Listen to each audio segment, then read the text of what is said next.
Paz, pessoal, mais uma edição do podcast da Cadev, um podcast curtinho, mas muito edificante. Dá só uma olhada em quem está com a gente. Pastor Júnior Trovão, foi assim que ele se tornou conhecido nos últimos anos. E este homem tem se tornado um dos maiores pregadores da nossa nação. Do mundo das drogas para os púlpitos da igreja, Júnior Trovão se converteu a Cristo. Se tornou pastor, hoje prega no mundo inteiro. Só na África, 5.000 pessoas entregaram suas vidas para Deus através do seu testemunho. Há quase 30 anos, o pastor Júnior Trovão teve a sua vida transformada. O ex-traficante tinha um bom exemplo dentro de casa. Sua mãe sempre seguiu a Cristo e orava por ele dia e noite. Ao entregar sua vida para Jesus, ele conta que ficou sozinho. Os amigos foram embora e recorreu a Deus quando estava perto de morrer por conta do tráfico. Pastor Júnior Trovão, muitíssimo obrigado pela presença aqui com a gente. Eu que agradeço de estar aqui no podcast da Cadev. Me sinto honrado, me sinto lisonjeado pelo convite. Muito bom, pastor, receber o senhor aqui, também agradeço. E vamos lá, pastor, uma palhinha, né? Só uma palhinha de alguns assuntos que a gente levantou aqui, né? Mas como que foi esse envolvimento do senhor no mundo das drogas? Pode ser aquela palhinha, tá? A gente sabe que o tempo aqui é curto, né? E se o senhor já quiser linkar, como que foi a conversão, a saída também ali? Bem resumido, só para quem ainda não conhece a história, né? Ter uma noção. Na verdade, eu comentei até com um sociólogo, porque a sociologia prega que a gente é influenciado pelo local que a gente vive, né? Pelo meio que a gente vive. E, na verdade, eu não vivia no meio dos traficantes, eu não vivia na favela. Eu nasci numa família tradicional, conservadora, meus pais crentes. E eu não tinha, na verdade, eu não tinha motivo para me envolver com o que eu me envolvi. Sim. Mas como eu abri uma brecha ao me desviar, ao querer conhecer o mundo, né? Porque aquele pensamento do filho do crente também fica na mente dele, né? Porque eles podem ou não. Sim. Que cria aquela curiosidade, né? Sim, sim. Eu fui criado debaixo do ferro e fogo, não pode, não. Na verdade, meus pais, como era muito tradicional, então era muito mais fácil falar um não do que explicar às vezes. Sim, né? sim. Então, por não explicar algumas coisas, criava-se dentro de mim aquela vontade de conhecer algumas coisas. Foi quando eu quis ir para o mundo com 13 anos. Já com 14 já comecei a conhecer as drogas, a lícita primeiro, né? Que é a cerveja, guimba de cigarro. Sim, sim. Então, para cocaína foi só um pulo. E foi quando eu estava já embriagado. E um rapaz falou: se você usar essa droga aqui, se você cheirar, você vai ficar bom. Eu me lembro que eu não queria, mas como eu precisava ficar bom para não chegar em casa com aquele aspecto embriagado, eu usei e fiquei bom. Cortou o efeito da cerveja e dali foi um pulo para eu me transformar viciado em cocaína. Sim. Cheguei ao ponto de usar muita cocaína, cerca de 7 a 8 gramas é muita cocaína por uma pessoa só. Muita, uma quantidade significativa. E dali, da cocaína, foi pro tráfico, eu comecei a traficar, aí armas, envolvimento com armas. Com 16 para 17, uma troca de tiro, eu tomei 3 tiros. Dei 3 tiros no meu corpo, quase perdi a vida. Nossa. Então ainda fiquei um tempo ainda no mundão mesmo depois dos tiros, mas depois chegou uma hora que eu não aguentei mais. Chegou uma hora que aquela vida não fazia sentido para mim. Sim, sim. Eu falei não sei para quem ali, eu disse que o que minha mãe me ensinou, eu estava desviado, cheirando no tráfico, mas aquilo estava dentro de mim. Os princípios cristãos estavam dentro de mim. Sim.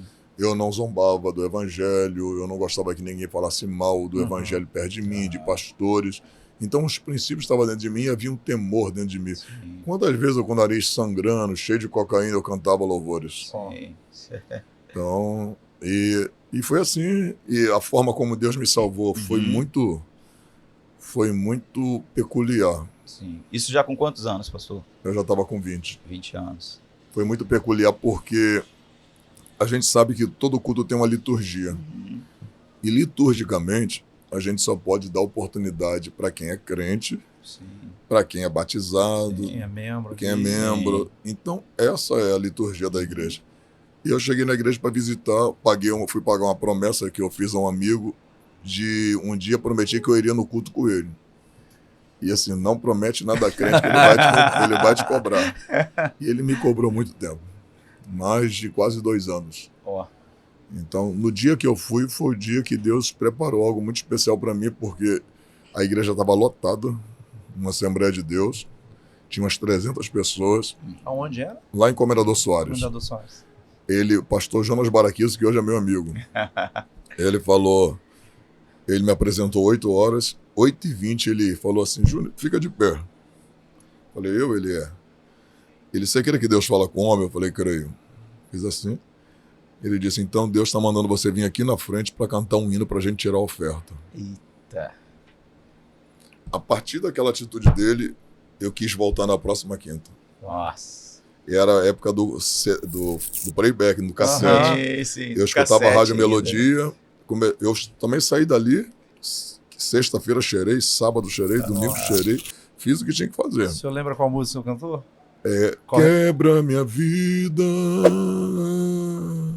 faça-me de novo, é tudo que eu preciso para ser um vaso novo. Olha o pedido do senhor também no louvor, né? Então, eu cantei esse louvor e dali eu fui, pra você ter uma ideia, eu cantei 4 vezes na igreja sem ser crente. Sem ser mesmo. Olha. Quando foi na quinta vez, eu estava com um playback no bolso, eu achei que eu ia cantar, ele não me deu oportunidade, mas ele pregou. Sim. Então, quando ele pregou, parecia que estava molhado, parecia que tinha jogado um copo com água no chão, de tanta lágrima. Nossa. Aí eu falei pro Max chorando, eu falei, me leva ali na frente que eu quero conhecer o Jesus que tu conhece. Isso tem quanto tempo? Fez 27 anos agora. E desde então começou a pregar? Ou Eu, não? Com 2 anos eu já pregava. Sim. 2 anos. Então, quando você se desviou, você já pregava? Não, com 2 anos depois, entendi. De convertido. Entendi. Com 3 anos já estava nos congressos. Como membro. Sim. Era incrível. Eu ia com a carta de membro, cartãozinho de membro, pregava nos congressos e todo mundo falava, esse rapaz vai sustentar o congresso, e Deus me dava graça. Então, Vitória. É lógico que, como eu digo, né? Nada vem pronto, né? Você vai aperfeiçoando os dons que Deus te deu, então.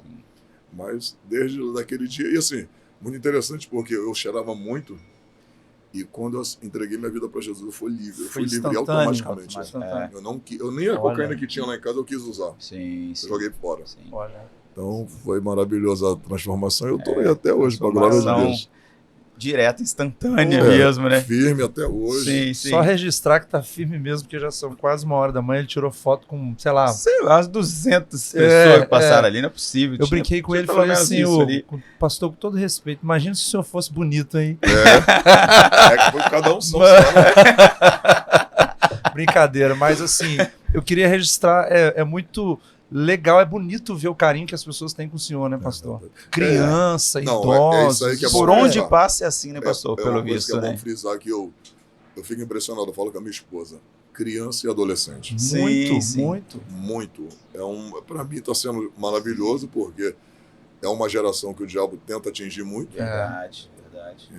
São mentes que estão em formação, então a mente se forma do 0 aos 12. Então, esse período o inimigo tenta muito, né? Até chega um período que não vai conseguir mais mudar a mente de um adolescente. Então, eles se dando a palavra, ouvindo a palavra, eles sentam no canto. Ali mesmo, na frente do altar, fica muita gente, em várias igrejas que eu vou pregar, muitos adolescentes, muitas crianças. Sim. Ali tinha uma criança chorando, um menino, um adolescente, o tempo todo. O senhor vem na conferência da Umadev e os adolescentes, porque a gente trabalha com os adolescentes na Cadev, né? Não, trovão. Eu falei, não é assim, tem que pedir um ano antes para tentar, a gente sabe que a gente é apertada, mas é interessante, porque às vezes a gente acha que não, mas é um público que tem uma admiração e realmente se espelha, né? Sim. Eu fico muito feliz com isso, né? Saber o público que Deus tem feito meu ministério atingir, né? Então, acho que cada um, Deus dá um público.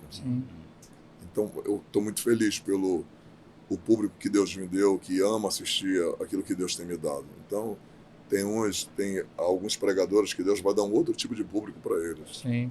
A mesma coisa você vê o público de Paulo e o de Apolo, e de Pedro. Eram públicos diferentes. Tanto que na própria igreja de Corinto tinha isso, né? Eu gosto de ouvir Paulo, eu gosto mais de Pedro, eu gosto mais do Apolo. Então, eu acho que cada pregador, Deus deu um público para ele específico, até para que o evangelho atinja todas as classes e idade. Sim. Agora, só uma curiosidade, pastor. Trovão, de onde vem esse apelido? O senhor lembra como ele surgiu? Quem deu esse apelido? Qual o motivo? Lembro, porque eu queria um sobrenome. Sim. Então, antigamente era Evangelista Júnior. Ficava muito vago. Que eu olhava Napoleão Falcão, nome forte, Abílio Santana, Idecaso Takayama, Gilmar Santos, Gilvan Rodrigues. E eu, Evangelista Júnior. Não dava certo. Eu falei, meu Deus, o que eu vou fazer? Eu vou botar Júnior o quê? Aí eu me lembro que eu fui pregar numa igreja, um amigo meu, na quinta-feira. O som tava bom, né? Pregando. Aí, e naquela época, assim, graças a Deus eu me consagro, mas naquela época eu... Sim. Então o som tava triplicado, acho que... Aí eu me lembro que eu tô pregando, dando aquele brado, o retorno. Buf! Nossa! Eita, agora o som abafou. Aí daqui a pouco um amigo meu, rapaz, acabou o culto, né? Você queimou os 2 retornos da igreja, cara. Ele, mano, a sua voz não é normal, tu tem uma voz de trovão. Olha. Aí ficou, vou te chamar de Júnior, voz de trovão. Voz de trovão. Falei, olha, tá aí. Aí eu fui e comecei a colocar no meu CD, Evangelista Júnior, voz de trovão. 2 anos depois eu tirei o voz e ficou trovão, Evangelista Júnior Trovão. Aí quando eu fui consagrado a pastor, foi aí que nasceu. Que pegou mesmo, né? 2 caixas de som foi pro espaço. Naquela época, né? Porque algumas vezes deve ter ficado pelo caminho também. Muita caixinha. Deve ter sido as 2 primeiras, né? E essa voz também sempre foi bem grave, né? Sempre teve uma voz muito grave. Eu acho que minha voz potencializou mais nos trem.